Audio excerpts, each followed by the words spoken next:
Alone in the taiga. There are two ways to get to those protected areas: fly to Norilsk, then to Dudinka, then by helicopter to the village of Tukhart, then by hunting trails, sometimes by motorboat along the river, and sometimes on foot for several days of travel. Or, if you are an unusual guest, rent an all-terrain vehicle and rush from Norilsk directly.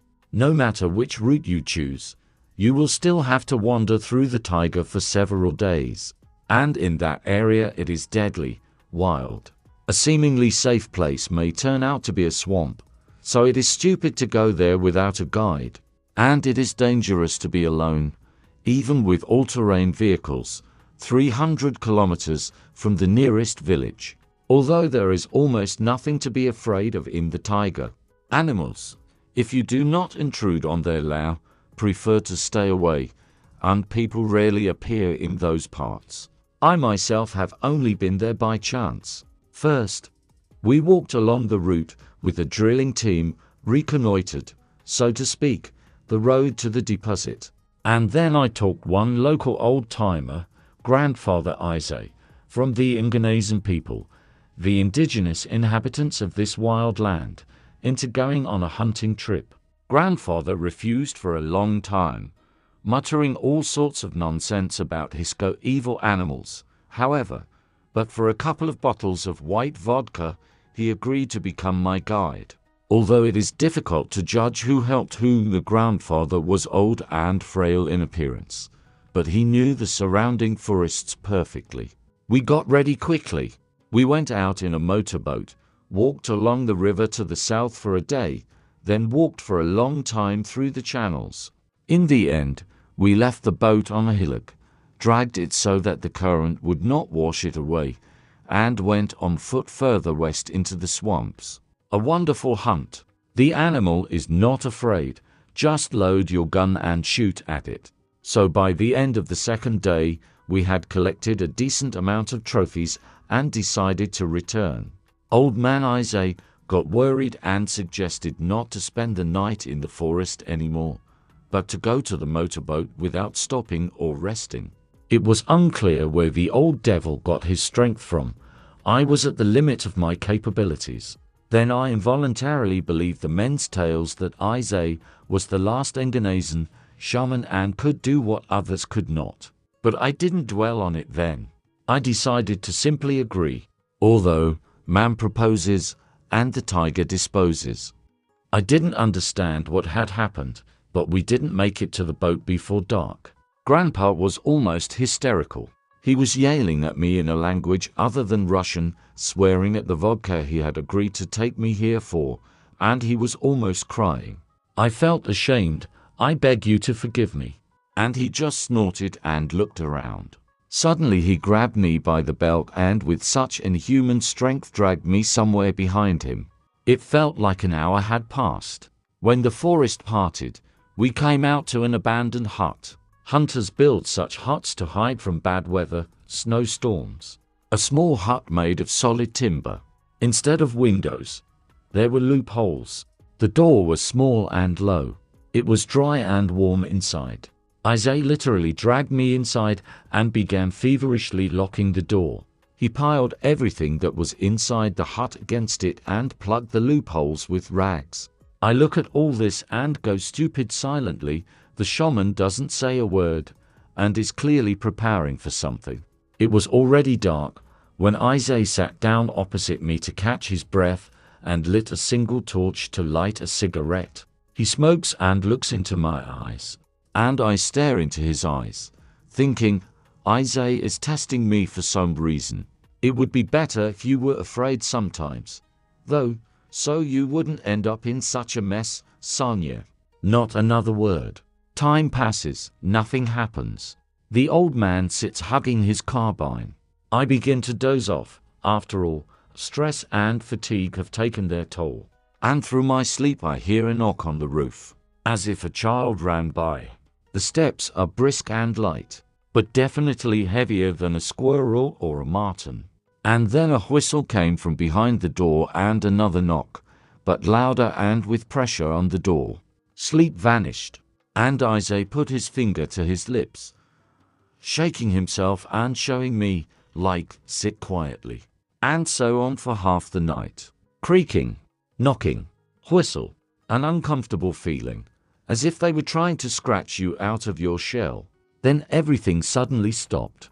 But we still didn't fall asleep. And during the day we immediately went out to the boat. It was a kilometer from the place where we spent the night. I'm not interested in what came to us at night, because I don't want to go there anymore. Very quiet hunt. In the Leningrad region there is a village called Lopukinka. There is a left turn before the sign. The road ends at an old military unit. I don't know if it is still active or not. There are different rumors. There is a forest on both sides of the road. Many people go there to pick mushrooms. So, before reaching the unit, there is a high voltage line that crosses the road. There are mushroom pickers leave their cars and go on a quiet hunt. It is difficult to get lost there. The entire forest is divided into squares by clearings. The village is just a stone's throw away. And I have been there many times. Everything was great. But this time, everything went wrong. I, a grown man who has been in the forest 100 times, realized I am scared. The fear was creeping up more and more, as if my back was covered with ice. I wanted to turn around and run to the car, but I held back, trying to calm myself down. It is daytime. It is light. I am not some kind of weakling. I have a knife in my pocket. Who and what can do to me? With these thoughts I move on. Strangely enough, there are no mushrooms at all, not even toadstools. This is strange for these places. Then I saw a man in uniform, who was sitting on a fallen tree, with his back to me, and looking into the depths of the forest. The eerie feeling of unreality of what was happening began to grow even more. Who is this man? What is he doing here? Why doesn't he turn around at the sound of footsteps? Hundreds of questions in my head. I came closer, no reaction. He was sitting there, not moving. I walked around him, decided to look at him from the front. I was clutching the knife in my pocket, just in case. A kid, about 18 to 20 years old, in camouflage, was sitting and looking into the forest, not blinking, like a statue. And then I realized what seemed so strange about him. He wasn't breathing. Neither his shoulders nor his chest moved from inhaling or exhaling. And his gaze was glassy. And then the guy turned his gaze to me, and only his eyes moved. His head remained in the same position. Here I forgot about the knife, and about the fact that I was a healthy man. I forgot about everything. I ran from there to the car as fast as I could. I don't remember how I reached the road. It seemed to me that I was jumping like a saga through the windfall and other obstacles on the way. I flew out onto the asphalt and stopped dead in my tracks. My car was gone.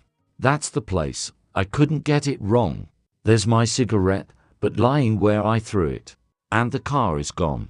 Then I finally panicked. Something was there, in the forest. The car was gone. What to do, I have no idea. I thought, it's not far to the village. I need to get out of here, and then everything else. In general, I would have passed the cross-country running with flying colors, even with the strictest coach. I ran to the village, knocked on the first house I came across. An old man came out. I told him everything as it was. The old man grinned, started his jalopy. I don't understand how it started at all. I thought it was scrap metal, and offered me a ride. I agreed. We were driving for a very long time. I asked the old man why. It turned out that I hadn't run to Lopukinka, but to another village, 7 kilometers from there. And then I realized with horror that the old man had turned right in the direction I had come from. Then my gaze fell on the road ahead. I finally stopped understanding what was happening. My car is standing in the same place where I left it. The basket is lying nearby, in the same place where I threw it when I ran out of the forest onto the road. And the cigarette, but here it is. Grandpa, noticing that I had turned quite white, reassured me, "You haven't gone crazy. You're not the first to encounter something incomprehensible in these parts, and you won't be the last." He told me that a few years ago, a young man from this military unit hanged himself in the forest. Since then, he has been seen often, and cars often disappear like this under high-voltage power lines. And this grandpa, has already brought 3 people, including me, here this summer. And everyone thinks that we didn't get lost for long and ended up in Lopukinka. I thanked my grandpa, got into the car, and drove home. I don't go there to pick mushrooms anymore. And it doesn't matter that I'm a grown and strong man. I am powerless against what I encountered that time. A friend of mine recently moved out of his parents' house and into a small apartment. We live in a small town, but the rent is outrageous, and it's a miracle he found a place for only $300 a month. Plus, his landlord lived out of state and didn't bother him. The apartment had 2 rooms. One was a bedroom and living room, the other was a dining room and kitchen, and there was a small bathroom off to the side. The friend who rented the apartment is Josh, my other friend is Grant, and I'm Dylan. It all started last week. Grant picked me up after work. He wanted to show Josh's new apartment. We got there, and Josh started telling us everything and showing us around. He showed us the kitchen and a small storage room, the bathroom, and then the dining room, which was separated from the kitchen only by a bar counter and 2 Walmart bar stools. He then showed us the bedroom, where we saw a mattress on the floor and a dresser pushed up against the closet door.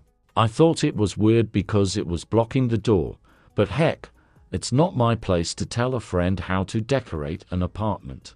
We decided to go out for dinner to celebrate the move.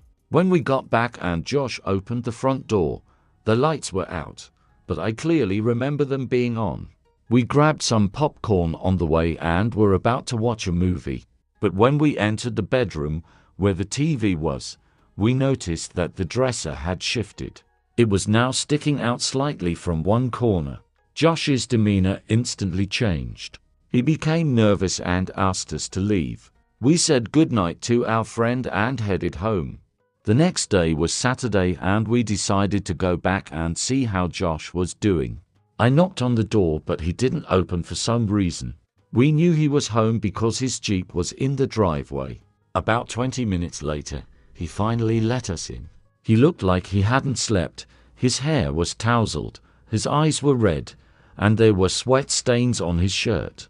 Grant and I figured he'd invited a lady over and they'd had a wild night. We were sitting in the kitchen and Josh went into the bedroom to change, and when he took his shirt off I could clearly see the bruises and cuts on his back. We played Mario afterwards. Josh apologized for throwing us out the night before. I told him it was okay and he could have just said he was waiting for a girl. He seemed confused. "What makes you think that?" he asked. "Well, where else did you get the scratches on your back?" I asked back and paused the game. He was confused and acted like he had no idea what I was talking about. Josh walked over to the mirror and lifted his shirt. He saw bruises and cuts and was shocked himself because he had no idea where they came from. We were a little scared by this development, and I said that he probably fell out of bed in his sleep and didn't remember it. Then I noticed that Josh kept staring at the closet door. Finally, he stood up and said he wanted to show us something that had been scaring him since he moved in. Josh moved the dresser aside, opened the closet doors, and there were his clothes inside. He pulled them out, and we saw a door. It was painted to match the wall, and there was a red rope tied to the doorknob.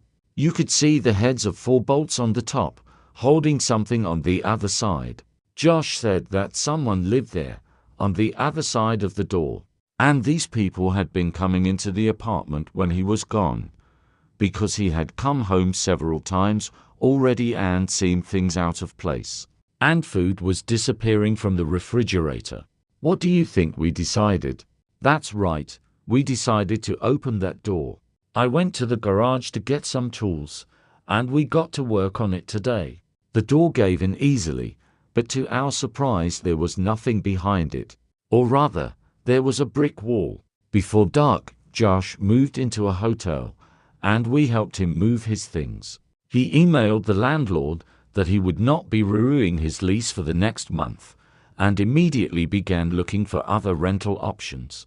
I drove past this house on my way back to my place in the evening. The lights were on in the windows of this strange apartment, although I clearly remember that we turned them off when we left.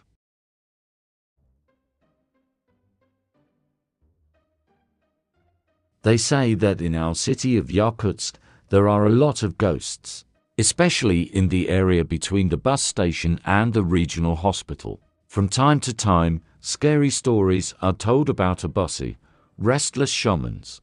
I didn't believe in ghosts. Absolutely not. Not even in Casper. And I just laughed at such stories. They didn't make any impression on me. As a child, I also told scary stories about a black hand and a coffin on wheels. In a creepy whisper, I always said that all this was for real. And one day, my impenetrable materialism couldn't stand the test of life and started to leak. It was like this. I urgently needed to rent an apartment. And so one small family turned up. Well, you know, probably those houses that look like an anthill, 9 floors, stuffed with apartments. The Lilliputian footage is quite enough for one person, and the crowds didn't bother me, then a student. Moreover, this small family apartment was almost in the city center. From the window, you can see the church, such a pastoral landscape, and it was cheap, like in a fairy tale. It was rented out by a young family, who for some reason preferred to live not there, but with their parents, which is strange in itself. I should have been wary here. Besides, I knew that that micro-district was built on an old cemetery, of which only that very church remained. But, carefree and contented, I moved into the apartment. The only property was a folding bed, a table and a couple of chairs. I settled in, painted a funny hair on the bathroom door with watercolors, hung curtains. In general, I tried to create coziness. One strange thing came to light.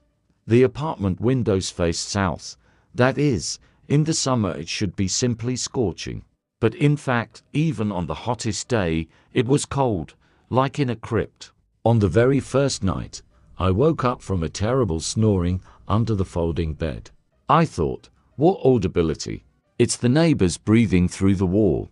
And only in the morning, I realized that there are no neighbors behind this wall, but there is a street, because the apartment is on the corner.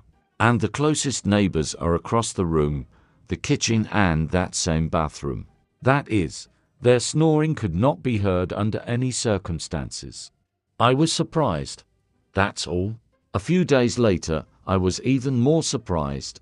At night I heard the patter of bare feet, as if a child was running. I woke up. The water was making noise in the bathroom, and wet children's footprints were appearing on the floor. They appeared in a chain and immediately disappeared. To say that I was swollen is to say nothing. I could not think of any other explanations except that it was a dream. So I turned away and fell asleep. And in the evening, when the nights became dark by the end of summer, a real horror rolled in. For some inexplicable reason I became scared to the point of shivering. I began to sleep with the light on. Soon the light broke. I called electricians. They fixed the wiring. The next day it broke again. I called electricians again. Soon they were coming to me 5 times a week. I am not exaggerating. I was angry. What kind of craftsman are you? I say, can't you fix it once and for all? The wiring breaks in a different place every time. They make excuses. And then a friend of mine stayed with me for a week. After the first night, she said, "Yes, should I sprinkle the apartment with holy water or something?" The taps were opening and closing by themselves all night and the child was running around the apartment. It's scary, And how do you live here alone? And there was a light bulb hanging from the ceiling, naked, without chandeliers or lampshades. So, as soon as Genya had spoken out, it fell. The cord it was hanging on snapped in the middle, as if someone had pulled it with all their might and torn it. When the electricians came to fix it, they laughed that Genya and I were probably swinging on that cord like monkeys. We immediately went to church, got some holy water and, while saying Our Father, sprinkled the entire apartment, every wall, every corner. And you know what? It became easier to breathe. For about 3 days. For 3 days there was silence and beauty. The light didn't break, the water didn't open. No one snorted or stomped around at night. And then it all started again with renewed vigor. And the rest of the holy water in the cleanly washed jar became covered in mold. By the way, I checked. My mother has been drinking holy water from the tap on Epiphany for many years now and it hasn't done a thing. When Genya left, it became impossible to stay in the apartment at night, especially in the kitchen. It was just creepy to go there in the dark without any apparent reason. So it all ended like this. One evening, I forgot my bag in the kitchen. I didn't go there for it by nightfall. And in the morning, I found a print of a child's palm, missing one finger. The print couldn't be washed off by any fairies. I didn't spend the night there anymore. I quickly rented a room, moved my things, and gave the keys to the owners. By the way, they didn't even ask the reason why I was running away from their apartment so quickly. We live in the information age, an era when it is difficult to hide anything. Naturally, this makes most people believe that we know almost everything about our Earth. But I want to prove that this is not true. What happened to me cannot be explained by science and is not described in history.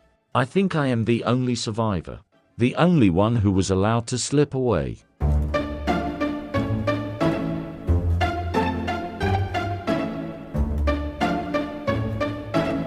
It happened last month. I like to walk in the forest near my house. I do it almost every day, so I know everything around me well. I am also a photographer. I like to take pictures of the places I visit during my walks. I want you to understand, I know this forest better than anyone else in the area. If you move a stone, of which there are many in the forest, I will notice it. So there is no way I could get lost. One day during my walk I decided that I would return home by the picturesque route. It was approaching sunset, and there was a place from where you can watch it and take pictures. I usually do not listen to music during my walks. I like to listen to birds, crickets, the rustling of leaves in the treetops. Today was an unusual day because I didn't hear anything. No birds, no rustling, no crickets, nothing at all. I knew that when nature was silent, there was a predator nearby, probably a coyote. I thought to myself. I picked up my pace a little and walked for about 5 to 10 minutes before I realized that I still hadn't reached my destination, which was strange. Plus, it was getting dark unnaturally fast. I knew I couldn't have made a wrong turn because it was a straight route. Then I thought about it and decided that it would be better to turn around and come out on the other side of the forest. I would go into town, catch a cab and go home. As I turned around, I heard a rustling sound coming from the bushes nearby. I decided not to pay much attention to it, thinking it was a small animal, and continued on. A few minutes passed, and I realized that I couldn't get to the right place again. This scared me a little, and the oppressive atmosphere of silence only increased my fear. I took out my phone and dialed one of my friends. He answered on the 4th ring. "Hey, this is going to sound weird, but can you hold the line for a little while?" I asked. There was no answer. "Are you there?" I asked again. And then I heard a strange sound. I don't know how to describe it exactly. Like a hiss on the other end of the line. I was completely scared. I didn't know what to do, so I ran. Yes, it was a stupid idea, but at the time, I couldn't think of anything better. I ran until I was physically tired. I stopped and fell to my knees. After catching my breath, I looked around and realized that I was deep in the forest. I was completely lost. I nervously scanned the tree line, trying to see some landmarks to figure out where I was. It was then that I saw what looked like a silhouette of a man standing between two trees. At first, I didn't notice him, but then the moon rose right behind him. As my eyes adjusted, I could make out details. He was about my height, wore a white shirt, and had dark skin. A relaxed expression, a slight smile, and the index finger of his right hand pressed to his lips, as if he wanted to calm me down. The moon hung motionless behind him, and then my thoughts began to fill with thousands of words. But they were not our words, not human words. I remember each of them, but I cannot pronounce a single one. He did not move, and neither did I. I wanted to run, but I could not. I do not know if it was because of fear, or because he did not allow me to run. After what seemed like an eternity, I was able to turn around, preparing to run as fast as I could, only to not meet him face to face. Not a single sound was heard, not even my own breathing and pounding heart. His eyes were full of mocking confidence, as if he were trying to say, "I know a secret that you will never know." And then there was a hiss. The blood in my body ran cold. It hadn't occurred to me until that moment that he could make sounds. I took a step back and realized that something was moving behind him towards me, and as it got closer I heard sliding sounds. Up close I saw that it was two hands, two incredibly long hands, reaching out of the darkness. They passed him and stopped right in front of me. One hand was pale as the moon, the other was pitch black. Both hands opened and stopped. I looked at the figure, which remained motionless, its finger in the same position. I had the feeling that it wanted me to choose a hand. I stood there thinking, wondering what would happen if I chose the wrong hand. In the end, I decided to choose the black one. I pointed at it, but he didn't react. So I tapped the hand lightly, and at the same moment they both recoiled into the darkness. The hissing sound came again. Suddenly, everything became incredibly loud. I could hear all frequencies at once, even those that are inaccessible to the human ear. I had never experienced anything like it. I tried to cover my ears. He leaned over and didn't even move his mouth. But I heard a voice in my head, "Don't forget, never forget." And then the sun set, and I was there. I walked out of the forest, where I had planned all along. I don't know why he decided to let me live. I don't know who he is, or how I ended up with him. I don't know what would have happened if I had chosen the other hand. All I know is that I don't go into those forests anymore. Dear guest, I once had a chance to work in a logging brigade. They paid well, and most importantly, the prospect of spending several months in the dense forests seemed like a real adventure and a challenge to the comfortable way of city life. I didn't have a specialized specialty or special skills at that time, so they took me on as an ordinary laborer. Due to my youth and inclination to fantasize, ordinary life situations seemed mystical and fatal to me. I returned home, being sure that I had witnessed a number of inexplicable events. However, as my critical thinking developed, a logical explanation was found for almost all cases. One of the exceptions was, for example, this case. As expected, the day was spent in labor. My muscles ached. Since they were not ready for heavy physical exertion, gloves did not save me from blisters. After a short rest, I went to buy groceries at a 24-hour store in the nearest settlement. My turn had come. This was my first trip outside our, so to speak, camp. I didn't know where exactly to go, but I nodded my head understandingly when they explained. That's why no one thought it necessary to go with me and show me the way. It was hard to get off the route for the first 2 or 3 kilometers. The tracks led in one direction. The light soil was broken and rutted by heavy logging trucks and dump trucks, whose tires left wavy scars behind them. It was getting dark when I set off, and soon it was completely dark. An orange moon with bloody veins rose into the black sky and accompanied me. On both sides, the forest seemed to be moving closer and getting ready to swallow my mud-spattered SUV. I dove into one of the turns. The path there turned out to be narrow. The tree branches reached the side mirrors and even the windshield. On the ground, the grass grew wildly and was nowhere crushed by a human foot, much less by car wheels. There was no doubt that no one had driven here for a long time after I stopped in front of a log blocking the road. Rotten, slimy, overgrown with moss, a large anthill towered at the place where the tree had broken.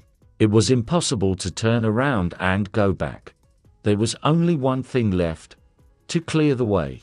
Putting on gloves on my hands and wrapping myself in a raincoat bees could settle in the rotten tree, I got to work. The log turned out to be damp and heavy. I barely managed to lift it, as it immediately slipped out of my hands. After considerable effort, I managed to drag it off the road. Cursing myself and my frivolity, I continued on my way, regretting that I had gone anywhere at all. My muscles, tired from the day, began to ache after exercising with the log. The calluses on my hands burned my skin. However, this cluster of 12.5 houses could hardly be called a village or a hamlet, more likely some kind of settlement. That's what I thought when I left the car near one of the closely spaced houses. Upon closer inspection, I noticed that the huts were not in the best condition. They were all very slanted, and the logs were dark gray. The window frames had not been painted for a long time, and the glass was covered with a layer of dust, which is why the light from inside seemed dim and cloudy. Around lay troughs, leaky basins, a scythe with a rusty knife, and other household utensils that had fallen into disrepair. Silhouettes kept flashing through the drawn curtains. Music was playing. As soon as I raised my hand to knock on the door of the hut where I had left the car, the lights went out in all the windows at the same time. It became quiet. I felt eyes on me from the windows, gaping with black emptiness. I shuddered from the unpleasant sensation and immediately understood why this place was not like any rural settlement I had been to. There was not a single dog here. Every yard should have a dog. The presence of a dog in the house or in the yard instills peace and security in its owners.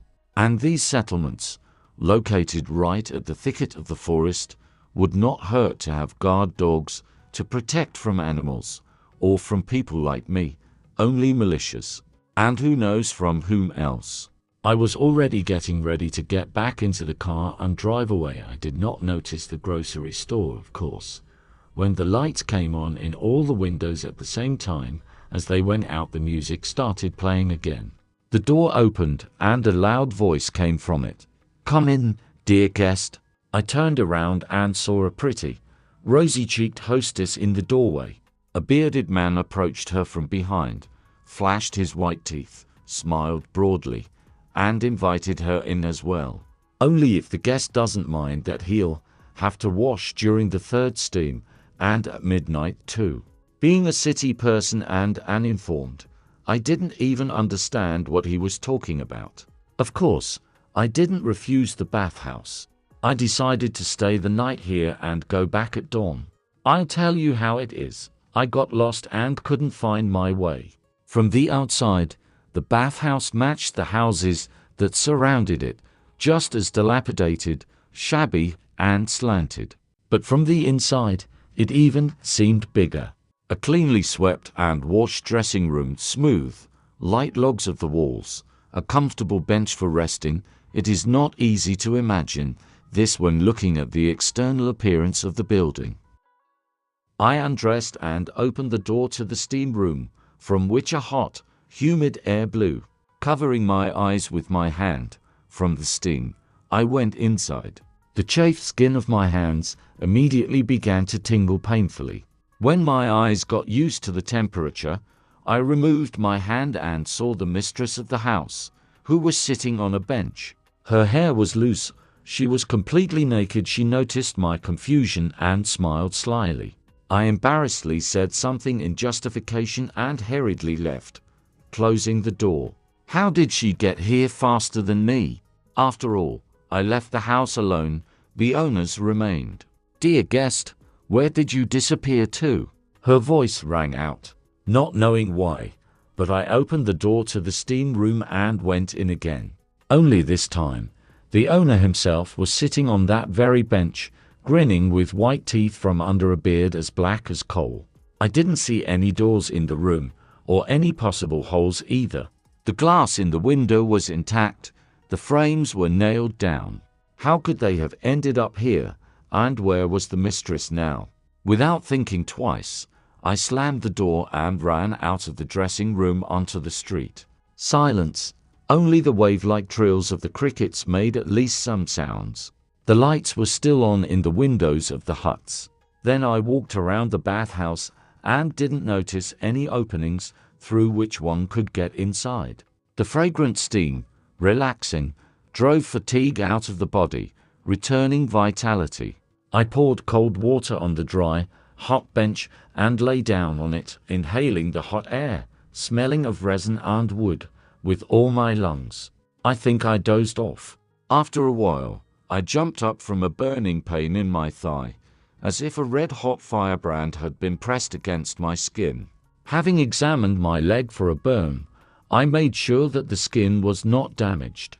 There was no doubt that the pain was real.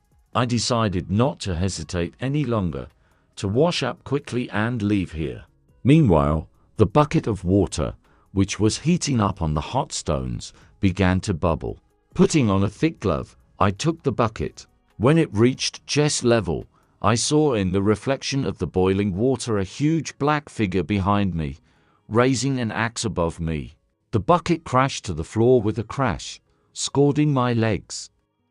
Out of my mind with pain and shock, I rushed towards the door. Steam from the spilled water filled the room, spreading out like thick morning fog. Unable to see anything in front of me, I stretched out my hands to where the door should be. Attempts to open it with my foot or shoulder failed. Only a little steam dissipated, and I saw that there was no exit from the steam room. There was a solid wall all around. Rushing to the window, I tried to break the glass first with a stool, then with a poker standing by the stove, to no avail. Only ringing laughter was heard on the other side of the window.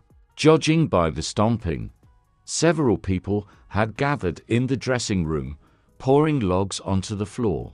The firebox door creaked open. The flame hummed, receiving a new portion of firewood, which was rammed into the stove to capacity. The metal walls of the stove and the laid-out stones turned red before our eyes. The stove puffed, absorbing hot coniferous wood. It was getting harder and harder to breathe. The air was getting hotter. It was getting dark before my eyes. The bathhouse tilted and floated. Feeling a barely perceptible light coolness on my back, I backed away from the blazing stove, lost my balance on my trembling legs, and landed on the floor in the very corner of the bathhouse. Air was seeping between the gaps in the boards, which I had not noticed before, and yet a palm could easily fit through them. "Hey, are you there?" I heard a familiar voice. With the last of my strength, I managed to answer the call. The next thing I remember, how I woke up already on the street. Next to me stood a guy from the logging team, a resident of one of the surrounding villages. Looking around, I saw that the light was coming only from the headlights of a car. The settlement was in darkness. There was no light in any of the windows.